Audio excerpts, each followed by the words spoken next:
Bado matukio mbalimbali ya AFCON yakiwa katika vichwa vya wadau wa soka mbalimbali. Natumai hata wewe ambao unaitazama video hii ni mdau wa soka kadhalika, si ndio?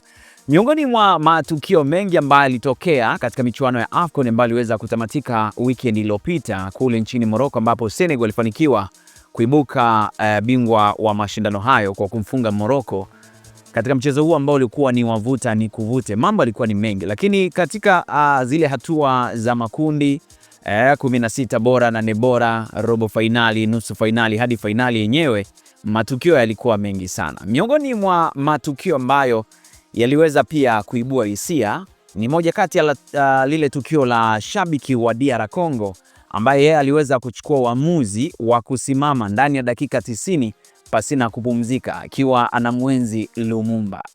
Huyu bwana ni Michael Kouka maarufu kama Lumumba. Amepokea gari aina ya Jetoa kutoka kwa waziri wa michezo na burudani wa DR Congo, ikiwa ni kama zawadi kwa kuonyesha uzalendo mkubwa wakati wa mechi za DR Congo kwenye mashindano hayo ya AFCON. Sasa Kouka alijulikana kwa kusimama bila kusogea kwa dakika 90 wakati wa mechi za DR Congo na kupelekea kupendwa na watu wengi sana. Sasa moja kati ya tukio ambalo liliweza kuibua hisia nyingi ni pale ambapo Congo iliweza kutolewa, na baada ya kutolewa alionekana kutoa machozi. Lakini mchezo mwingine, kama unakumbuka mchezo wa Algeria ya kina Mahrez, ni mchezo ambao hao ndo waliweza kuwatoa DR Congo, na miongoni mwa wachezaji ambao waliweza kufunga goli katika mchezo ule alienda mbele na kumdhihaki Kouka, na Kouka alionekana akimwaga machozi sana. Lakini wenyewe wanakuambia kwamba ukiua kwa upanga basi utauawa kwa upanga. Baadaye Nigeria akakutana na Algeria mchezo uliofuata. Baadaye Nigeria akashinda mchezo ule bao 2-0, na moja kati ya wafungaji wa bao la kwanza kama sio la pili la Nigeria aliweza kwenda kuonyesha ishara ya kumpa matumaini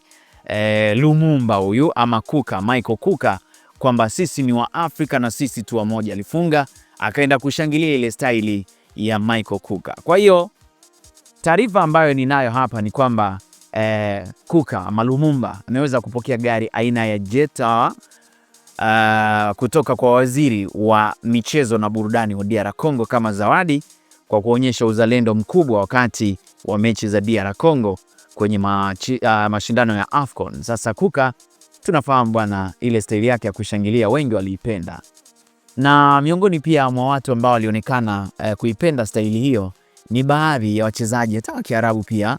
Sana sana mashabiki wa Morocco nao niliwaona mwanzoni wakionyesha ile staili ya kushangilia. Sijajua ni nini kilitokea, lakini baadaye mambo ndo jinsi yalivyokuwa na waziri ameweza kumkabidhi tunzo Michael Kouka. Nini maoni yako? Hii ni Talent Media. Mimi ni Ali Swaleh Mshana. Bye bye.